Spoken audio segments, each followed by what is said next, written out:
Sí, como siempre, por favor, celulares apagados que nos interfieren con el audio y molestan también al expositor. Muchas gracias.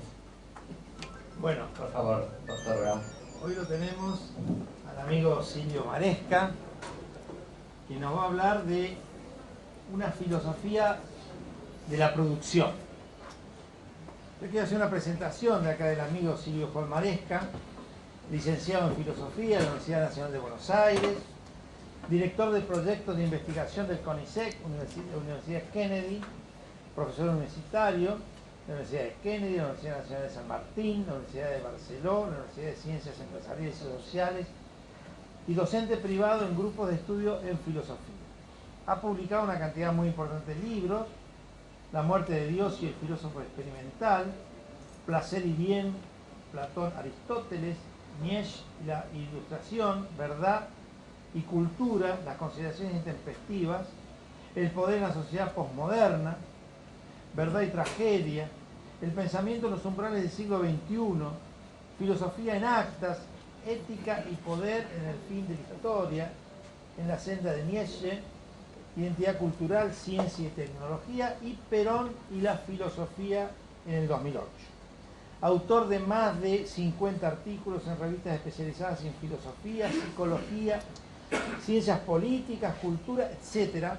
Ha colaborado, sí, se sale, che.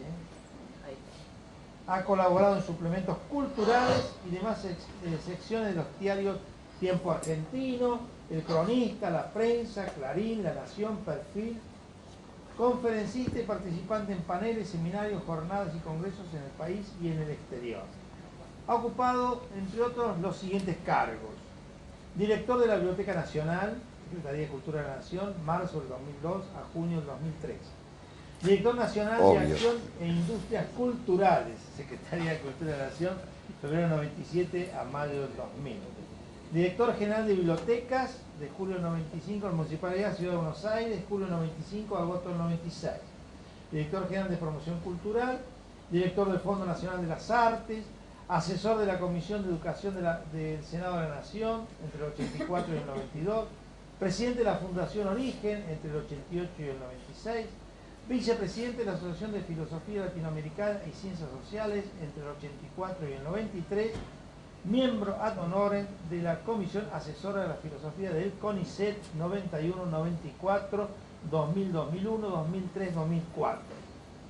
Vicepresidente del Instituto de Altos Estudios Juan Perón, cuyo presidente es el doctor Antonio Cafiero, desde 2004 hasta el presente. Bueno, como todos ustedes saben, la charla consiste en aproximadamente 30-40 minutos de exposición y luego las preguntas por escrito que nuestros colaboradores van a ir retirando para que conjuntamente con la secretaria académica Silvina Biasi y yo podamos formularlas. Don Silvio, el auditorio. Bueno, buenas noches a todas, a todos. En primer lugar, quiero decirles que me siento muy honrado de hablar en esta tribuna del movimiento productivo argentino. Y quiero agradecer esta distinción en las personas de quienes me acompañan, Carlos Brown y Silvina Biasi. Así que bueno, muy contento de estar con ustedes aquí. Y vamos a hablar un rato de filosofía, no hay más remedio. Yo no sé otra cosa, bueno, si es que sé de filosofía. Y algunas cosas van a ser enunciadas a modo de tesis casi. Es poco tiempo. Así que vamos a ubicarnos imaginariamente por un momento para empezar, porque, digamos, mi exposición se divide casi, diría, en dos partes. Una primera parte donde repaso algunas cosas de nuestro texto fundacional, nuestra Biblia casi diría, que es la comunidad organizada.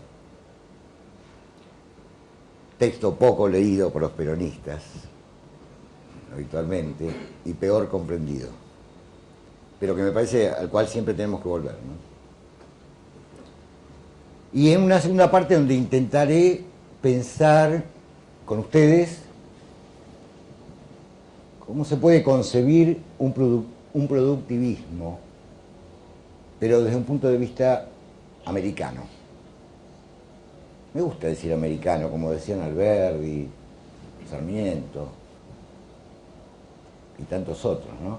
¿Por qué hemos reservado la palabra americano para los estadounidenses y no veo por qué? Siempre me molesta un poco a mí cuando alguien dice los americanos, hablando de nuestros hermanos del norte, ¿no? Nosotros también somos americanos. Bueno, eso no venía al caso. Pero me parece que nuestra idea de producción tiene que ser otra, y es de hecho otra por nuestros antecedentes culturales, que la que es propia. ¿Se escucha mal? Música, como una radio. Siempre hay música, lamentablemente.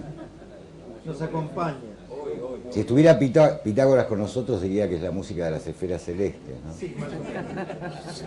Pero no parece, no suena eso. ¿Mejorará algo si cambiamos el micrófono? Hay una interferencia de una FM que no la podemos evitar. Esto para salvar el honor de nuestro sonidista. Se habrán enterado que estamos operando. Y parece que alguna cosa hay. Bueno, para empezar ya, nos vamos a situar por un momento imaginariamente en el año 1949.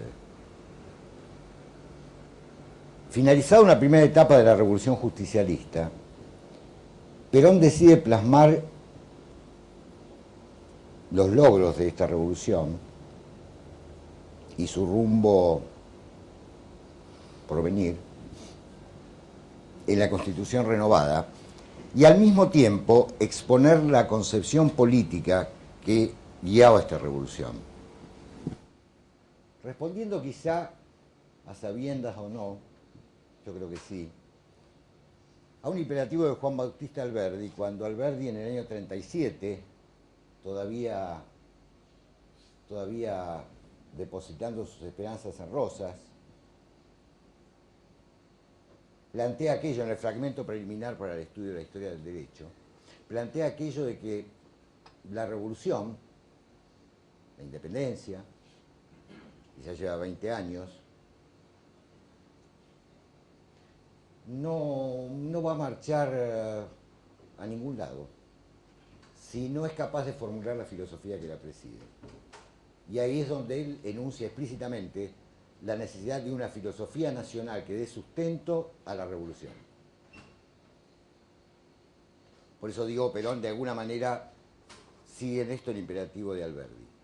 De ese Alberdi hubo muchos, ¿no? Ustedes saben. Pero quiero decir que de cualquier manera fue el pensador más importante que tuvo la Argentina del siglo XIX. Mucho más lejos en su pensamiento que Sarmiento. Hay que ver para eso la correspondencia entre ambos, ¿no? Las cartas guillotanas y las mil y una, ¿no? Ahí se ve el nivel intelectual de cada uno de ellos. Sarmiento era un excelente escritor, pero no era un gran pensador. Y Alberdi no escribía mal, si bien no tiene la capacidad literaria de Sarmiento. Bueno, dejo eso. Voy a dejar muchas cosas en el camino. Entonces a veces me entusiasmo con una cosa. Pero, digo, Perón decide exponer la concepción política que guiaba la revolución en un congreso de filosofía. Esto hay que tenerlo en cuenta, muy especialmente porque además ese congreso del 49 era un congreso que se estaba armando en Cuyo. Ahí el rector Cruz de la universidad había proclamado un Congreso Nacional de Filosofía, y es Perón quien, al advertir esto, dispone fondos y le da una envergadura a ese congreso que no iba a tener en principio, y en ese congreso, ustedes saben, se reunieron las figuras filosóficas más importantes de esa época. Y las que no pudieron venir, como Heidegger, por ejemplo, enviaron sus trabajos y sus congratulaciones por el congreso. Argentina era un país muy importante en 1949. Eso contribuyó a que se pudiera hacer un congreso así, que nunca se pudo repetir, digamos, a ese nivel, ¿no? Alfonsín quiso hacer el suyo en el 87, ya venía declinando y no le salió algo similar de ninguna forma, ¿no?